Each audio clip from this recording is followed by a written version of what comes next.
Good morning, children. Last class we saw the chapter synthetic fibers and plastics. So we are over with the synthetic fibers. We saw what is synthetic fiber and its types. Rayon, nylon, polyester and acrylic were discussed. Now we are going to see the next topic of your chapter, that is plastics. So plastics are also a polymer. Polymer means many units connected together. They are all linked together. Your plastics are also polymer and they exist in two formats, either in a linear chain or cross-linked chain. So polymer means many units linked. So these are all examples of units which are all linked. Linear means without any branches in a straight way. So that kind of linkages are seen in your plastics. Cross-linked means many units are linked with the branches. Okay, they are all linked in all the four sides. That is called as your cross-linked.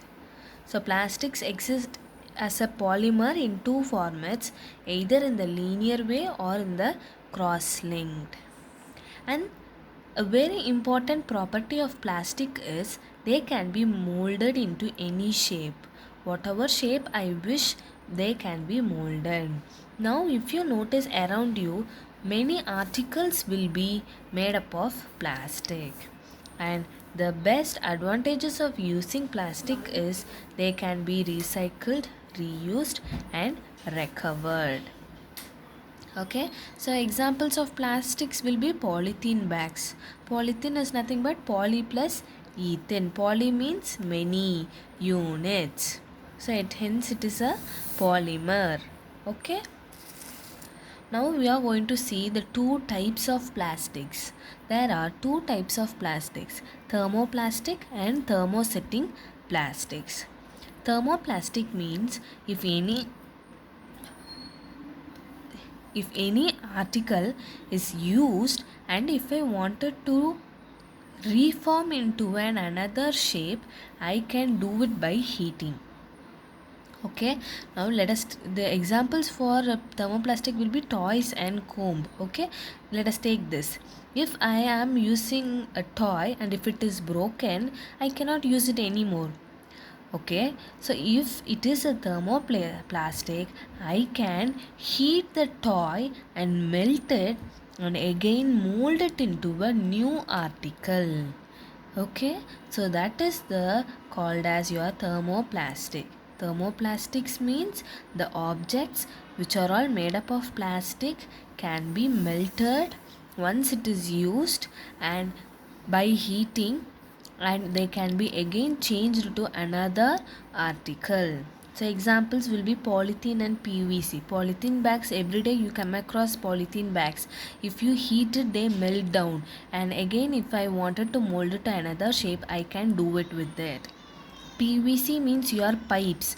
The pipes which carry the waters and all the drainages and all are made up of PVC.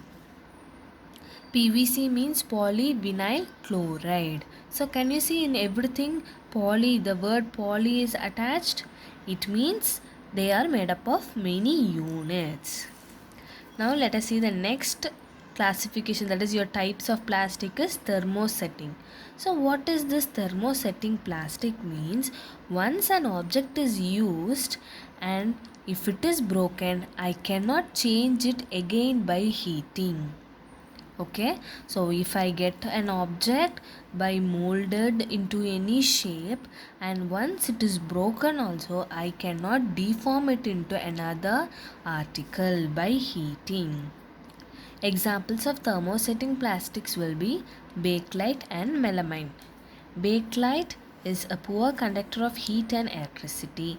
And where are they made up of? We could see the bakelite in our electrical switches and handles of utensils. Melamine is a thermosetting plastic and it is versatile.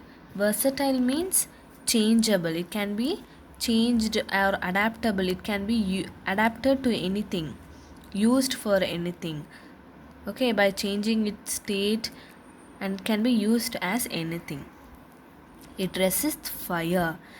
As it resists fire, it can tolerate heat. And where is it is used? In our floor tiles, kitchenware and fabric. So thermoplastic means the object can be deformed by heating into another object once used. Thermosetting plastic means if they are molded once, they cannot be changed again. Clear? Next, we are going to see the advantages of plastics. Plastics are non-reactive. Non-reactive means they do not react with any other sources. Like you could have seen many chemical reactions around you. If you keep an iron rod in air for few days, it would what? The rust formation would be seen on the top of the iron rod. But your plastics do not bring about any reactions like that. They are non-reactive. They are lightweight, strong and durable. Durable means long life. Their lifespan is long. Okay, and they are poor conductors of heat and electricity.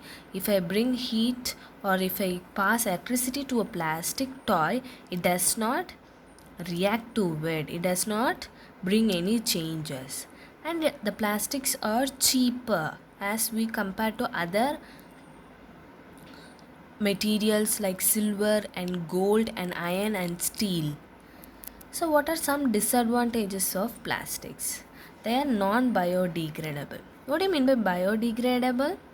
Biodegradable means the materials which can be decomposed.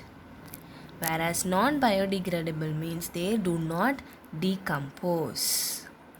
Once thrown in the environment, the plastics are not decomposed naturally and they remain the same for years and years, and thus polluting our motherland or our planet Earth, thereby bringing plastic pollution.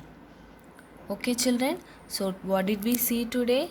We saw about first what is a polymer and its existence in two ways as linear chain or cross-linked chain, and examples of plastics, types of plastics as thermoplastic and thermosetting plastics.